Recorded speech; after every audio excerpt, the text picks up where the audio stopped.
સુરતના બિસ્તાન વિસ્તારમાંથી ગુમ થયેલી 16 વર્ષની કિશોરીનો મૃતદેહ મળી આવ્યો। મૃતદેહ પાંડેસરા વિસ્તારના તિરુપતિ સર્કલ પાસે આવેલ ખાનગી બાંધકામ સાઇટ ઉપરથી મળી આવી હતી। મૃતક કિશોરીનું નામ અસ્મિતા ડામોર છે, જે ધોરણ 10માં અભ્યાસ કરતી હતી। કિશોરી ગતરોજ સાંજે 8 વાગ્યે મિત્ર સખીના ઘરે ગયા બાદ પરત આવી ન હતી।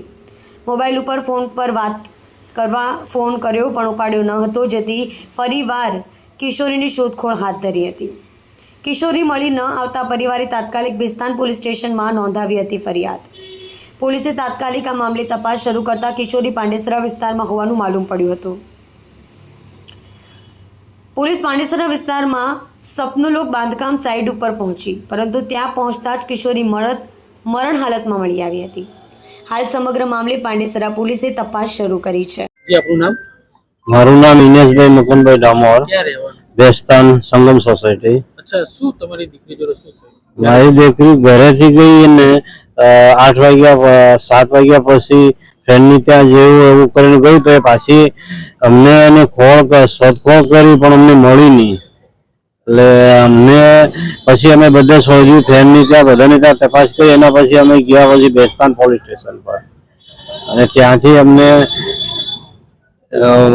બેસ્તાન પોલીસ સ્ટેશનથી જીપમાં અમને મોબાઈલ ટ્રેક કરીને લઈ ગયા, અને અમે એને ફરવા માટે ગયા તો એ તિરુપતિ ચોકડીથી આગળ પ્લેટિનિયમ બિલ્ડિંગ જે છે, જે નવું બાંધકામ ચાલતું છે, ત્યાં અમને મળી છે। તો મોબાઈલના આધારે કેટલા વર્ષની આપ? હવે મારી દીકરી છે 15 થી 16 વર્ષની આખરે, એ 10મા ધોરણમાં ભણે છે।